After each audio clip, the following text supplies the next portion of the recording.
Hello दोस्तों, नमस्कार। अंजना कुमारी channel में आपका हार्दिक स्वागत है। जो कैंडिडेट्स यूपी टीजीटी पीजीटी की भर्तियों की तैयारी कर रहे हैं या काफ़ी समय से तैयारी करते आ रहे हैं तो वो तो अच्छी बात है, क्योंकि उनकी तैयारी काफ़ी अच्छी हो चुकी है। लेकिन जिन्होंने तैयारी शुरू अभी की है या करने वाले हैं तो उनके लिए मैं आज ऐसी कुछ बातें बताऊंगी जो कि आप कम समय में ज़्यादा से ज़्यादा नंबर ले सकते हैं।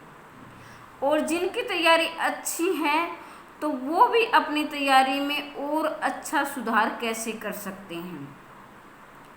तो आज की हमारा जो वीडियो का विषय है वो यही है कि कम समय में ज़्यादा से ज़्यादा नंबर कैसे लेकर आएं। मेरे कहने का मतलब ये है कि सबसे पहले आपको क्या करना है कि कुछ स्मार्ट स्टडी होती है। ये नहीं कि आप दिन रात मेहनत कर रहे हैं लेकिन आपको पता ही नहीं है कि हमने क्या सीखा, आज कितना सीखना बाकी है। अपने कहने का मतलब ये है कि अपने आप का मूल्यांकन करना ज़रूरी है, क्योंकि एक शिक्षार्थी यानी एक शिक्षक एक गुरु को भी साथ साथ लेकर चलना है। कहने का मतलब है, अगर आप विद्यार्थी है तो आपको शिक्षक की भूमिका भी निभानी ज़रूरी है। वो कैसे, इस वीडियो का विषय यही है कि कम समय में ज़्यादा से ज़्यादा तैयारी कैसे करें, ज़्यादा से ज़्यादा नंबर कैसे लाएं और अपना सिलेक्शन कैसे निर्धारित करें कि हाँ हमारा सिलेक्शन पक्का होगा। ये आत्मविश्वास कैसे लेकर आएँ।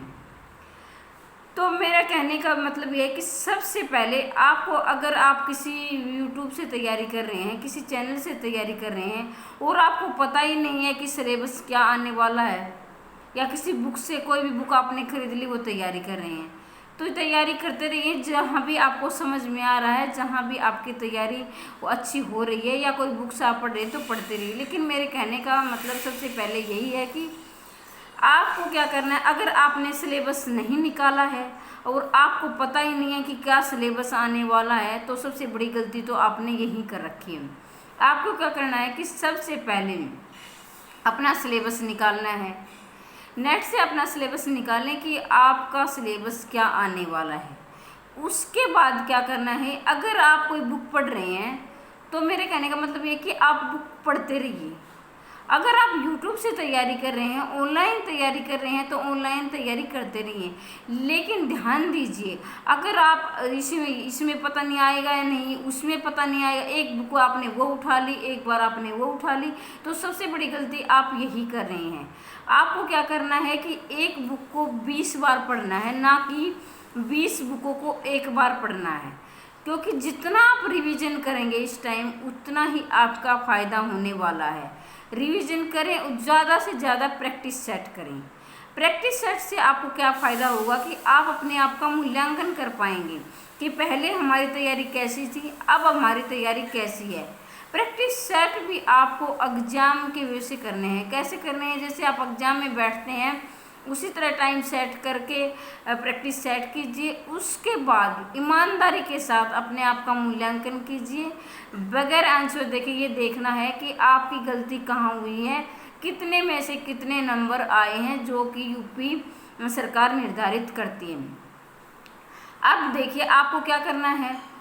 सबसे पहली बात, आपको सिलेबस निकालना है। दूसरी बात, आपको ज़्यादा से ज़्यादा रिवीजन करना है जो आपने पहले तैयारी कर रखी है। उसके बाद ज़्यादा से ज़्यादा प्रैक्टिस सेट करने हैं। फिर प्रैक्टिस सेट में क्या सुधार करना है कि अगर ये देखिए किस लेसन में ज़्यादा क्वेश्चन आ रहे हैं, किस लेसन से ज़्यादा प्रश्न पूछे गए हैं, तो आप उन लेसन को पक्का कर लीजिए। पक्का कहने का मतलब कि 2-3 बार उनका रिवीजन अवश्य करें। और कुछ क्वेश्चन ऐसे हैं जो कि बार बार रिपीट हो रहे हैं, तो उसका रिवीजन ज़्यादा से ज़्यादा एक पर्सन को आपको 3-4 बार रिवीजन करना है। जितना आप रिवीजन करोगे उतना ही आपको फ़ायदा होने वाला है।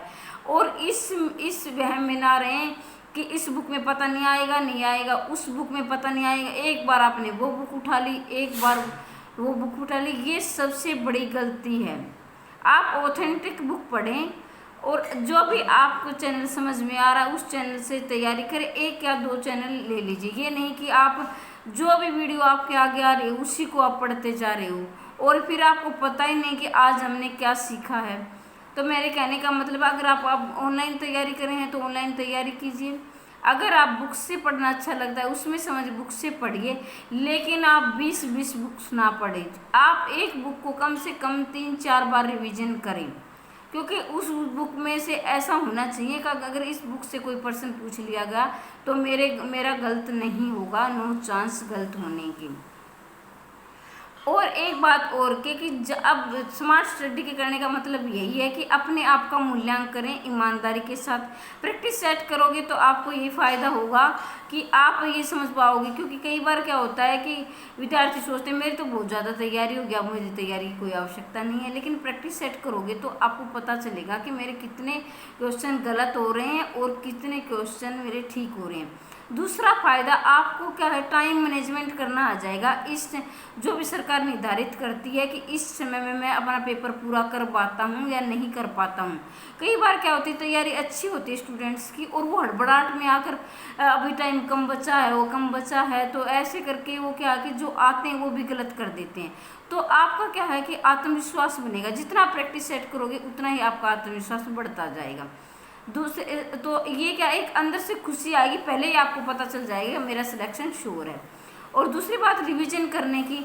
रिवीजन में क्या होगा कि आपने एक बार लेसन पढ़ लिया, आप क्या सोचते हैं मेरा ये क्लियर हो गया या कंप्लीट हो गया, लेकिन जब आप दूसरी बार उसको पढ़ोगे तो देखें कहीं ना कहीं आपकी कमी जरूर मिलेगी। तीसरी बार पढ़ोगे तो 1-2 कमी आपको और लगी, कहीं ना कहीं आप गलती कर रहे हो। तो जितनी भी आप रिवीजन करते जाओगे आपकी गलतियों की जो सुधार होता जाएगा ना, और एक दिन ऐसा आएगा आपके ना के बराबर गलती करोगे। तो मेरे कहने का मतलब है कि ज़्यादा से ज़्यादा रिवीजन करें, प्रैक्टिस सेट करें, और इसके साथ ही ईमानदारी के साथ अपने आप का मूल्यांकन करें और अपना सिलेबस जरूर अपने पास रखें कि कितना मेरा बचा है, कितना बाकी है। और इस वहम में एक बात और बताऊं, मैं आपको इस वहम में ना रहे परीक्षा तिथि आएगी नहीं आएगी, परीक्षा जरूर होगी। हो सकता है कि 10-15-20 दिन लेट हो सकती है, लेकिन आपकी परीक्षा जल्दी होने वाली है। और आप अपनी तैयारी को सुचारू रूप से चालू करें, पूरे जोश और से अपने मैदान में उतर सकते हैं। तो आज के लिए इतना ही। कम समय में तैयारी आप कैसे कर सकते हैं, आपका सिलेक्शन कैसे श्योर होगा, चैनल को सब्सक्राइब अवश्य करें इस प्रकार की न्यूज़ पाने के लिए, और अपने दोस्तों तक शेयर करना ना भूलें ताकि लोग कैंडिडेट्स ज़्यादा से ज़्यादा इसका फ़ायदा उठा सकें।